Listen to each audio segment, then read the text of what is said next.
कहानी शापित नगरी चंद्रभागा का रहस्य।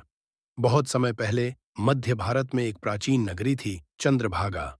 यह नगरी अपने भव्य मंदिरों, विशाल किलों और नदियों के किनारे बने अद्भुत महलों के लिए प्रसिद्ध थी।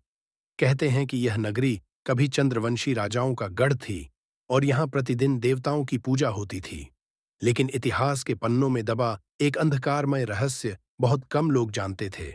रहस्य की शुरुआत किंवदंती थी कि इस नगरी का संस्थापक राजा विक्रमादित्य ने अपने राज्य की समृद्धि के लिए काल भैरव की उपासना की। उन्हें एक वरदान मिला, जब तक इस नगरी में भैरव की आराधना होती रहेगी, यह कभी नष्ट नहीं होगी। लेकिन इस वरदान की शर्त थी, हर शताब्दी पर एक मानव बलि भैरव को चढ़ाई जानी थी। बलि और पाप सदियों तक राजाओं ने यह परंपरा निभाई। हर 100 साल में एक राज परिवार की संतान को बलि चढ़ाया जाता।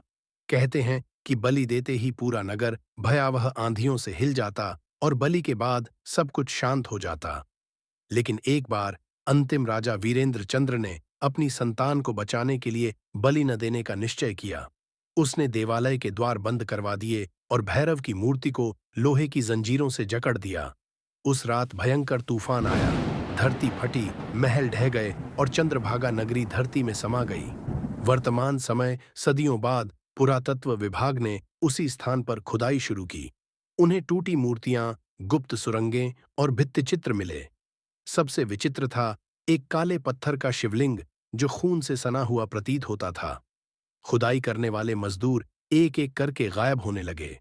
रात को टेंट में अजीब आवाजें आती, शंख की ध्वनि, रोने की चीखें और लोहे की जंजीरों के खड़कने की आवाज।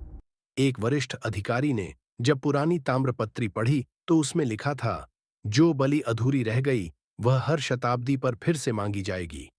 जब तक बलि न दी जाए, उस नगर की आत्माएं जीवितों का रक्त पीती रहेंगी। अंत का भय कुछ ही दिनों में वहां मौजूद हर व्यक्ति या तो पागल हो गया या लापता। गांव वाले आज भी उस जगह को शापित नगरी कहते हैं और सूर्यास्त के बाद वहां जाना वर्जित मानते हैं। कहते हैं अमावस्या की रात अब भी वहां से भैरव की हंसी सुनाई देती है और कोई अदृश्य शक्ति बलि मांगती है। इस कहानी के भाग दो देखने के लिए कमेंट्स करें। अगर वीडियो अच्छी लगी तो लाइक और चैनल को सब्सक्राइब जरूर करें।